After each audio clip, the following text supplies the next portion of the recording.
Saudara-saudara yang dikasihi Tuhan, menemukan sebuah tujuan yang jelas adalah penting untuk kita dapat mengarungi kehidupan yang naik dan turun.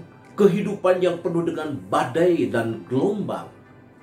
Tidak ada seorang pun yang akan sanggup menjalani kehidupan seperti Yusuf, seorang anak emas yang lalu kemudian dihempaskan menjadi seorang budak.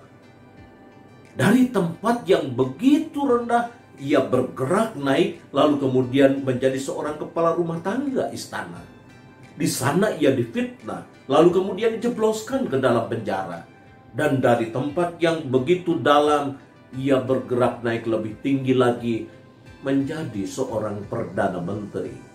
Saudara-saudara yang dikasihi Tuhan, apa yang menjadi rahasia bagi Yusuf sehingga ia sanggup menghadapi naik turun gejolak kehidupan yang acap kali membuat ia berada dalam satu keadaan yang begitu tidak nyaman?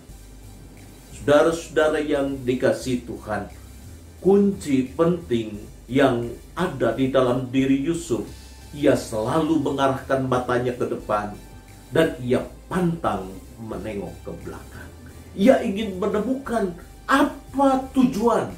Ia mengalami berbagai perkara di dalam kehidupan.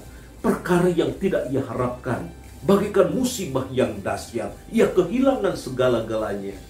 Dan ketika ia belum menemukan tujuan, ia tetap bersandar kepada Tuhan. Ia tidak pernah meragukan bahwa Tuhan baik dan Tuhan menyediakan masa depan yang baik dalam kehidupannya.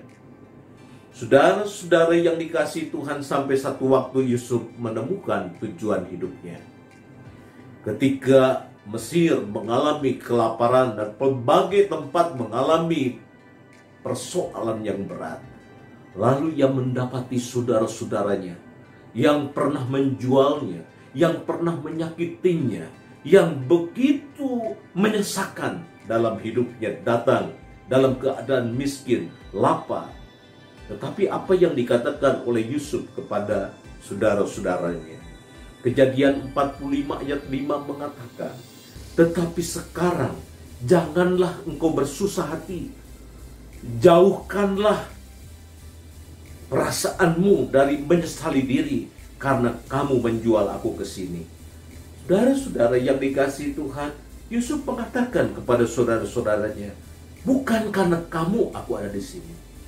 Sebab untuk memelihara kehidupanlah Allah menyuruh aku mendahului kamu."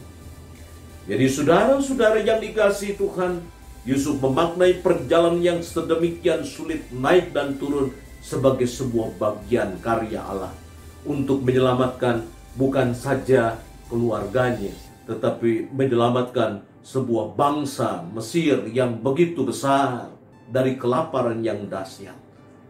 Saudara-saudara yang dikasihi Tuhan, apabila pada saat ini kita mengalami naik turun kehidupan, apabila pada saat ini kita mengalami gonjang-ganjing, segala harapan kita hancur dan berantakan, ingatlah Yusuf. Temukanlah tujuan mengapa Tuhan memperkenankan kita mengalami naik turun kehidupan. Tuhan memberkati kita semua.